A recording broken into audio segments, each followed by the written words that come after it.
That's the sound of the coffee pouring. Welcome to the Doctor's Brew. I'm your host, Dr. Abdulaziz Al Khayyat. And I'm your co-host, Dr. Bassam Mullah. It's nice to have you guys here. Yes, it is. And welcome to yet another episode of The Different Setup. I don't know if this is going to be a permanent change or not. We're gonna still find out. testing it out. We're seeing what the vibes are. So far we like it, but maybe we go back to the original. Maybe We'll we see. expand this. Maybe we change this. Maybe. Who knows? You guys let us know what you think about Fact. about this new setup. This is the second week now of this new setup. So let us know if you like it or if you'd like us to go back. We're happy to hear your feedback. Yeah. So Aziz, Yes. what are we talking about today? Well, first we are talking about this coffee. What are we drinking, Bassam? Kiribo? This is Kiribo. Kiribo, huh? Yes, sir. Yes, sir. Nice. Nice. What are you Well done. drinking from Kiribo? I'm brewed black coffee. Like I said, I'm studying after this. I need to be alert. So need the Classic. caffeine to go straight up. Okay, fair enough. I'm sticking to the basic flat white. Classic. The basic, huh? Basic. What do you for put me. in your flat white? I put skim milk to lower the calories. No, what else? What else? Come on. That's okay. What else? Nothing. What do you mean? What do you put? I don't put anything else. What do you put on top of the skimmed milk?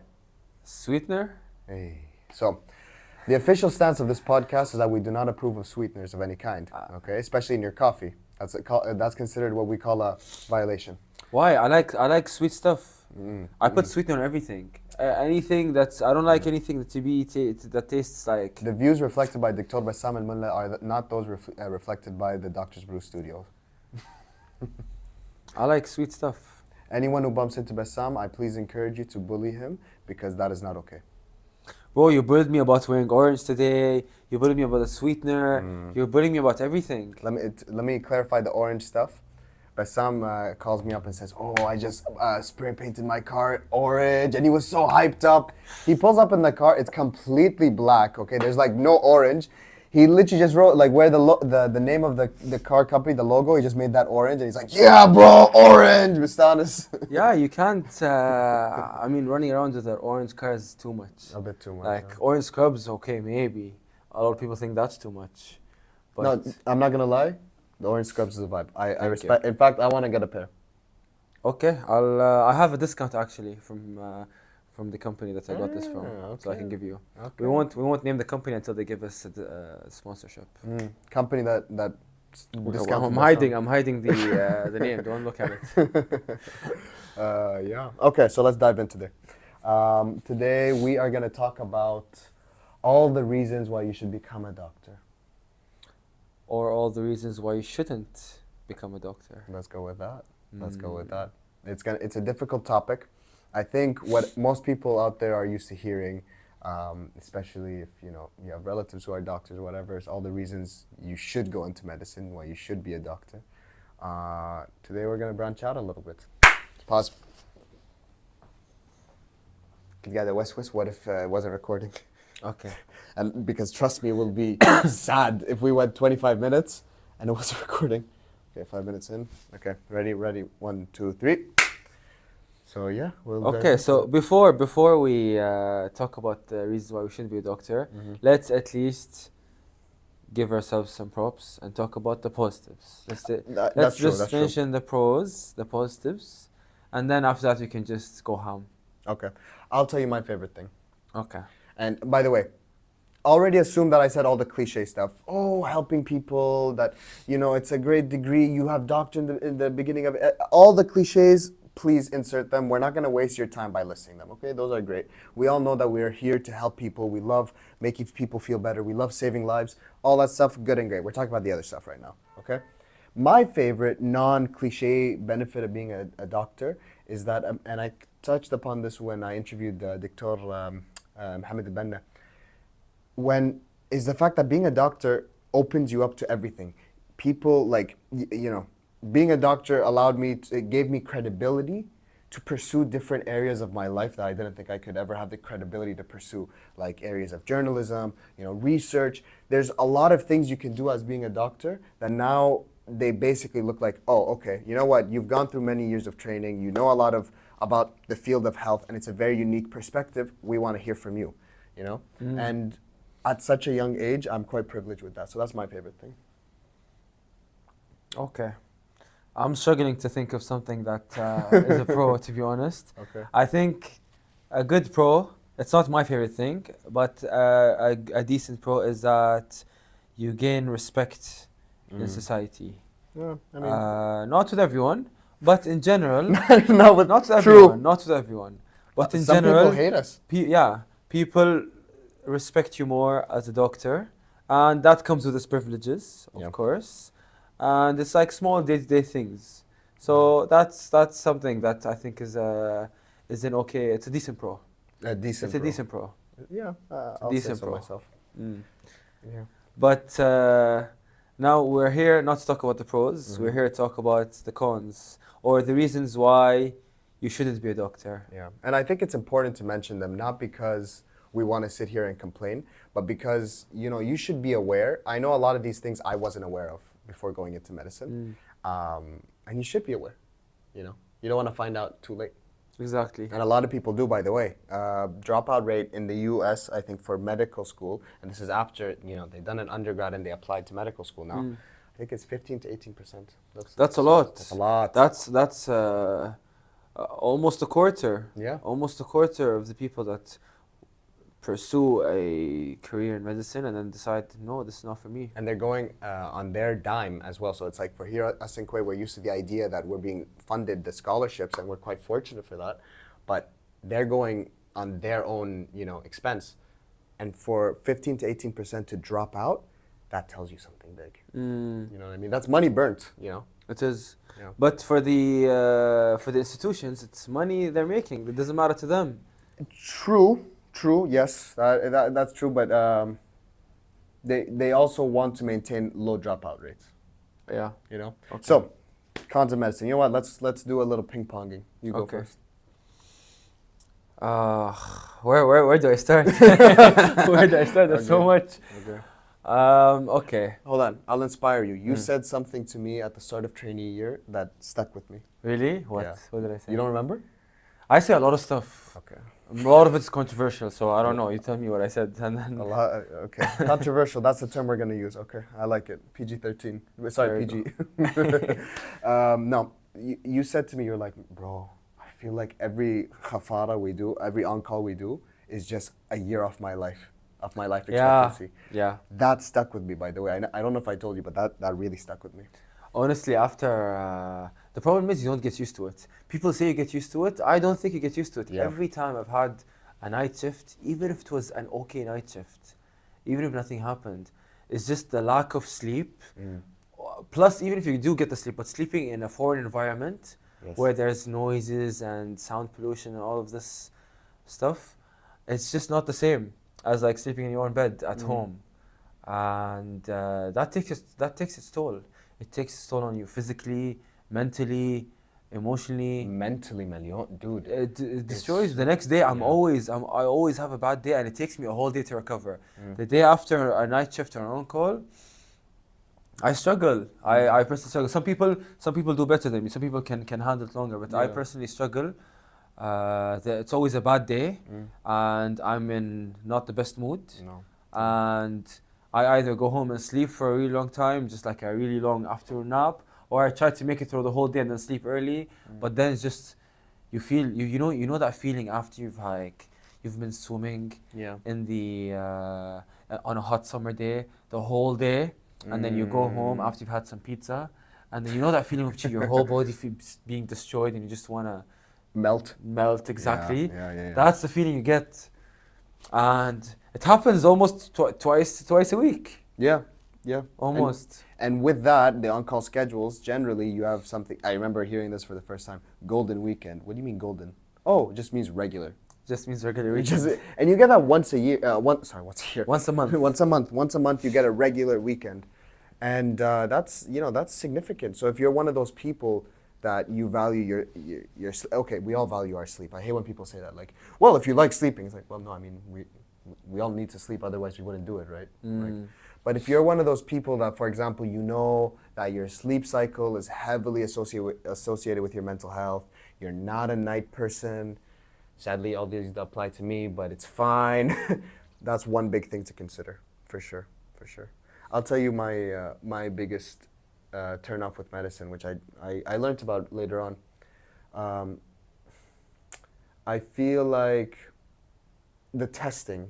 So one thing, when they say that you're always going to be tested in medicine, it's absolutely true. You're always like, you do exams in med school, you do exams to leave med school, you do exams after med school, you do exams in residency, you do exams later on, you need exams for certifications. And, for me, that there's a sort of mental aspect to it that kind of annoys me, because at some point I just kind of want to be like, I just want to work, you know what I mean? I just want to practice. I want my competency to be based off of if I'm good at my job and my fellow colleagues are seeing it, blah, blah. Not just memorizing some studying form for an exam specifically or whatever, you know what I mean? It's not just like the actual formal testing. It's just, yes, we have rigorous testing all the time, but it's more of you're being tested as a person in your like 20s or 30s in the ward. Yes. All Every the time. minute is a test. All yes. the time. You feel like I feel like we're slowly getting like brainwashed. We're slowly getting brainwashed into accepting this like this is normal. this culture of constantly being questioned Yes, all yes, the time. yes. Why'd you do this? What's this? What's that? What's there? It builds a culture of obedience and at the same time of fear. Because you're worried, you're being judged constantly, all the time. Yes. Every single thing you do, you're being judged, you're being critiqued, you're being tested to see whether you're good enough or not. It's not easy to handle that, like mentally, emotionally. For some people, a lot of people struggle. Even the strongest person, mentally, will crack at some point at the constant pressure to be perfect. Yes. And that's the standard. We're held to a different standard. Yes. As a doctor, you're expected to be perfect. You don't make any mistakes. Yes. Because you're dealing with people's lives. So you need to be perfect all the time. That's the expectation. That's the standard. So it's not easy. And that type of mental pressure can be something that none of us think about when you decide to go into med school. We're like, no, it's okay. We don't think about these small things here and there. But once you start working, even med school, but I think it's to a higher level when you start working. Yeah. Compared to med school, because med school you have no responsibility, you have no expectations of you. Correct. It's okay if you don't know, but I feel like once you start working, it's a step above. And even when you go into residency, it's even worse. And then you're constantly being given more responsibility. You're paid more, and then it comes with more responsibility. And that comes with more taxes to pay. Yeah. And the taxes is not about money. Like, I always remember this in terms of like the pressure with medicine. You know when there's this thing to calm you down whenever you're anxious about something, someone says, "Is this life or death?" Then why does it matter? But the annoying thing is that 20 times a day it is, yeah, this is life or death. You know what I mean? You're sitting there with a patient who can't breathe, and it's like, okay, where are the other three answer choices? It's A, B, C, D. There isn't any. Yeah, exactly. Another thing for me with medicine that has been, honestly, like very, very tough to swallow is this sometimes rigidness that you feel like in the career. You know what I mean? Like there's an exact path. There's not, even though part of the aim of this podcast is to share the sides that are not necessarily like the fixed rigid path. You could take, go different angles or whatever, but for me, I always find it cool how when I talk to some of my friends who are not in medicine, how they'll be like, oh, I worked in, let's say you're an engineer, and maybe they worked in a tech company, maybe they worked in fashion, maybe they worked in entertainment, and to be able to bounce around like that. But in medicine, it's kind of like, so, hospital, which department? But I feel like there's still lots of different paths you can take as a doctor. So you don't have to be in the clinical setting. You can have an academic setting if you want. You can have a mixture of both. But when do you go down the academic route? After residency or before? I think you can do both. I think there's different options. I've seen people that have went before residency and decided to purely go into the academic and research part of it, the laboratory part of it, the teaching part of it, I guess. and some people do it as an adjunct to the residency. But see, this is what I mean. Like, if for a lot of people I know do it like after residency, right? And they go down a different route or whatever. And when you do that after residency, when you think about it, how many years of your life have you given to studying, to medicine, to whatever, being the hospital, to then make that change? Versus you can do that within the first few years of graduating. Yeah, I guess there's pros and cons that you have to weigh. There's also the managerial part of it. Lots of doctors going to go and then just go for some like governmental manager type of thing, and that's an option that some people go for.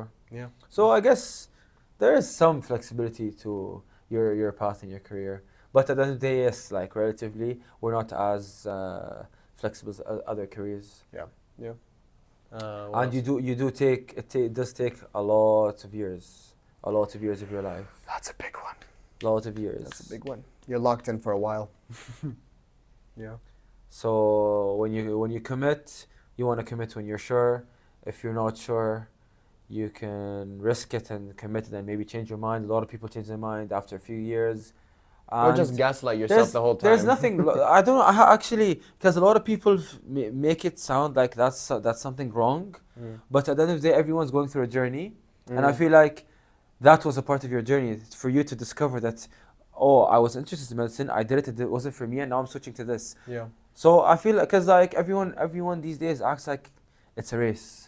You have to finish quickly. I have to finish medical school as fast as possible. I have to finish residency as fast as possible. I have to become a consultant as young as possible so that I can enjoy my life more. But life is not a race. You never know what happens. So I love that you mentioned that because I got that advice from a doctor earlier this year. I was chatting with him about, because it was starting to take a toll on my mental health. I felt disengaged from the world because I just felt like most of my life I was just focusing on studying for an exam or doing the next thing. But then he was like, listen, it's not a race. It doesn't, you gotta really enjoy the process of getting there. And when I had that disconnect a little bit, I calmed down. And I think everybody needs that. Otherwise you're gonna go, it's hard to do it though in the moment. It's very hard. Retrospectively, it's very easy. Like for example, I spent the last couple of months studying for the board exam and interview and all those things, and it was really tough period for me. It was really stressful because like I didn't know what I was doing in my future. I don't know whether I'd be accepted or not, where I'm going, what I'm doing, where I'm doing the residency, and I neglected my physical health, my mental health. It was really hard. And then after I finished and I've become like, I've normalized baseline for a moment, retrospectively I'm like, it wasn't worth it. What I did wasn't worth it. I should have focused more on my physical and mental health and try to find the balance. But it's easier to say that retrospectively than when actually in the moment you're just so stressed that you just do what you have to do to make it work. Well, the thing is though, next time you're faced with a challenge like this again, you're gonna have, the tools to be able to confront it better. Yeah, I think that like the way that it's set up is that every single like next phase of your career is a more difficult exam or a more difficult like setting that you're encountering. Yeah. But because of the previous exam that was already quite hard, it's like you're slowly building momentum. You're slowly maturing your brain in a way that you're preparing for the exam. Because like let's say you haven't done any of this and you just boom go into like a residency exam all of a sudden. You're not ready for that. You don't know. You have no idea what you're doing. But you've slowly built up the steps to be able to conquer that. It gives you confidence. Well, that reminds me of a joke I've heard about medicine. It's like, someone was telling me, I study so much that I'm worried that when I'm dead, they're just going to be throwing like textbooks into my grave because it doesn't end. Now, so we don't run over time here. Let's get to our question. Oh, question of the day. So this is a question from one of our viewers on the Instagram. Guys, make sure to submit your questions. Yes. Because we're doing one question per week at the end of the episode. We'll answer your questions, so make sure you drop your questions for next episode. Yes. And thank you for those who have already submitted. These have been great. And by the way, don't feel like you need to wait for us to put a story. Just DM us on any of our social media channels. So, what would you be, and I think this ties into today's episode quite well, what would you be besides a doctor? You go first. Oh, interesting question. You know what? I'll tell you. So actually, I'll tell you a couple of stories about this. So I'll try to be brief about it. Before I went into medicine, I was actually accepted to go into engineering. I was already committed to do engineering. I don't think I've ever told you this, but Okay. I was going to engineering in the States. I already had. Which type of engineering? It was mechanical engineering. Okay. Okay. Although I hated math, and I still hate math, but I was like, I don't know, Smart. engineering. You know, I was already accepted to go, and then my like 6-7 months before that, before I went, like my last year of high school, I broke my ankle, Okay. and I spent 6 months in a cast and all that stuff. It wasn't fun, and that changed my mind to like I wanted to become a doctor after that because the injury made me think of like how the body works and blah blah blah and all this stuff. So that's why I wanted to become a doctor. Really? Yeah, That's interesting. that's one of the main reasons. But my childhood dream, what I really want to do, I always want to do, was, and you don't laugh, but I think it's cool, a marine biologist. I like it.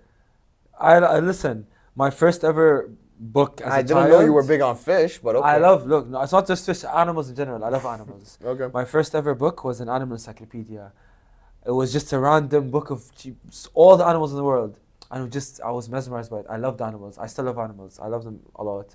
So, and I like the marine life. I like beaches. I like coral reefs, that stuff. So I really wanted to like spend my life, studying animals, doing that stuff. So I think the child in me would have wanted to do that. I never told you, but at one point I wanted to be a veterinarian. So we both have a love for animals. There you go. Yes. We have animals are great. Animals are awesome. Animals are better than people. Controversial opinion. I concur. Very controversial. I concur. Because animals either love you or hate you. There's no in between. No in between. They're not, except cats. Cats are very much like. Yeah, because cats are smart. Hey, did you know this about cats? Did you know that cats only meow to humans, not to each other? Have you ever seen a cat meow to another cat? I don't interact too much with cats. Listen, I'll tell you, I'm allergic to cats, so I know this very well. I spent a lot of time with cats. Wait, you're allergic? Exactly. Okay. Good tips. So cats, the only reason they meow to humans is because they've noticed that humans, when a baby cries, they give them attention. So cats are mimicking the baby's cry as a meow to gain humans' attention. Interesting. Did you know this? I did not know this. So when a cat meows, they're trying to copy the sound of a baby to try to get your attention for whatever reason it is. Well, our producer told me this, Yusuf. He told me that cats, when they kind of like blink at you like that, that's them saying hi, right? So we were walking one day by the scientific center on the water, and then there was a cat, and then I just went like, "Oh, hey cat," like I literally said the sentence, "Hey cat," and then it went. Okay. Nice. And I was like, all right, bet. Cats are nice. I like cats. I'm a dog person. I like all animals, but I'm allergic to cats. I like cats, but I'm allergic to them. He loves what he unfortunately. can have, like sleep. Sleep. I think for me, I've said this before, something along the lines of like studying wise, maybe psychology or philosophy. Probably maybe a major in psychology and a minor in philosophy. I was gonna go study psychology in the States. That was what I was gonna do, and I still love psychology. For me, it's been fascinating. I love the science of the mind and how we can use it. So like, there's this really cool podcast. I can't shout it out enough. The Happiness Lab by Dr. Laurie Santos. She's a Berkeley professor, and it talks about the evidence-based tips and tricks for happiness. Okay. So there's a lot of things in that evidence. We shows need us. that. I need that. Yeah, I really can recommend. I listen to it every day, but this kind of stuff I find very fascinating. I love the idea of, the way that the mind works is not very linear. It's not just 1 + 1 = 2. There's layers to it. There's the unconscious, and my inspiration for psychiatry. One of my big inspirations was Carl Jung, the arguable father of modern day psychoanalysis, psychiatrist as well. So probably somewhere along, you know, in that realm. So we're both relatively close to There we go. medicine, we'd say. There we go. In our choices. We Yeah. didn't veer far off. No. We didn't say something weird like a magician or something. But I'll tell you, actually, you know what? You want to know my weird one? Acting. I would love to act. I don't think you'd be a good actor. Ha! Can you cry on spot? Can you drop a tear right now for the audience? Yeah, look, I told you, No. you can't win an Oscar. You can't do this. If we're going down that route, I'd be a football player. That's the dream. That's all boys' dreams. You would get injured in the first week, and then you'd quit. I would. I have some injuries already. There we go. See? 1 week, So, done. True. I guess that's the last sip of coffee for the day. Thank you guys for listening. Yeah. We're happy to have you guys here, and hopefully we'll see you next week. Don't forget to like and subscribe. Yeah. And let's see what's going to be the setup next week. Actually, you tell us what's your thoughts on this setup, on this backdrop and whatnot, and we'll take it from there. Till next time, guys. Bye. Hope you all enjoyed this episode of The Doctor's Brew. New episodes to listen to with a cup of coffee coming your way every Sunday on YouTube and Spotify. And be sure to follow us on Instagram for all the latest updates. See you next time.